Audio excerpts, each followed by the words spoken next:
අන්ගාට් කියන සමාගමත් එක්ක අපි මේ ඒවකට මේ ආරම්භ කරපු අය මේ ජොයින්ට් වෙන්චර් එකක් අස්සම් කරලා ඒ ජොයින්ට් වෙන්චර් එක තාම තියෙනවා. මේ මුහුදේ තියෙන නෞකා අපේ ලංකාව හරහා යද්දී මේ ගාල්ලේ වරායේ තමයි ඒගොල්ලෝ ගොඩ බහිනකොට ජාත්‍යන්තර නීතියක් තියෙනවා. එහෙම වෙන රටවල මේ ආයුධ අපේ රටට ගේන්න බෑ කියලා. අපි තැම්පත් කරනවා ඒවා.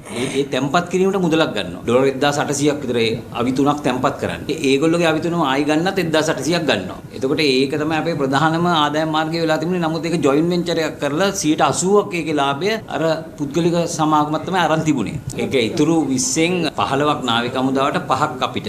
2025 අවුරුද්දේ මේ ප්‍රොෆිට් එක කීයද ඒකේ?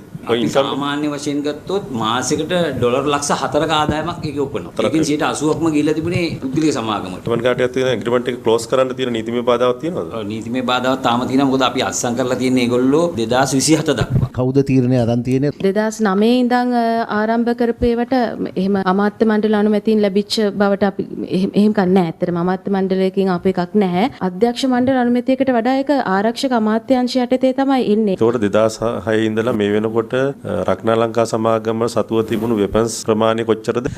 වෙපන් 219ක් තමයි අපි දැන්ට ඒ සම්බන්ධ පරිශීලනයක් පවත්වන්නේ. ඒ කියන්නේ වෙපන් 219 මොකද වෙලා තියෙන්නේ? ඒ කියන්නේ ඒකේ 219න් වෙපන් 139ක් අපේ විදේශ ආමර වල තැන්පත් කරලා තියෙනවා. ඒවා ගෙන්න ගන්න බැරුව තියෙන්නේ. ඔය ඊට අමතරව වෙපන් 13ක් තියෙනවා. ඒක තියෙන තැනක අපිට හොයාගන්න බෑ. ෆ්ලෝටින් ආමරස් වල තමයි ඒවා දාලා තියෙන්නේ. දැන් ඒගොල්ලෝ අපි කොටවා ඒගොල්ලොත් එක්ක සම්බන්ධ වෙලා මේවා සොයනවා.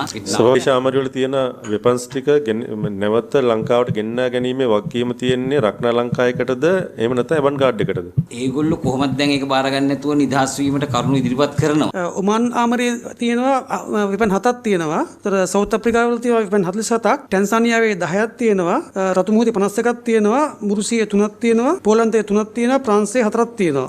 ඒක ගෙන්නන්න වගකීම ගන්න කෙනෙක් හොයාගන්න බැරුව ඉන්නේ. දැන් මෙහියුම් කටයුතු එවන් ගාඩ් එක අවසන් කරලා තියෙනවා. එතකොට ඒගොල්ලන්ගේ මුදලක් රක්නා ලංකා ආයතනයේට මේ එන්න තියෙනවාද? 5ක් ගෙවන්න තියෙන සභාපතිතුමා. අන්නේ මුදල එයා හැමතිස්සෙම මාස 2-3ක් පරක් කර ගෙවන්නේ. ඒ 105 රුපියල්ද USDස්ද? අපිට OBST වලින් ඩොලර් 23109.38ක් තියෙනවා. AGMS සම්බන්ධ වෙච්ච එකේ ඩොලර් 3,7170.12ක් තියෙනවා. ඊටමතරව අපි ෆිෂින් වෙසල් ඔපරේෂන් එකක් කරලා තිනවා. ඒකෙදී දල වශයෙන් රුපියල් මිලියන 3.5ක් විතර අපිට මුදලක් අපිට දෙන්න තියෙනවා. එවන් ගාඩ්. ඒතර ඩොලර් වලින් ගත්තොත් එහෙම ඩොලර් 3,30,000ක් විතර එවන් ගාඩ් එකේ එන්න තියෙන ඩොලර් වලින්. ඔව් ඩොලර්ස් වලින්. ඊට අමතරව ඔබතුමාගේ රුපියල් වලින් මිලියන 3.5ක්.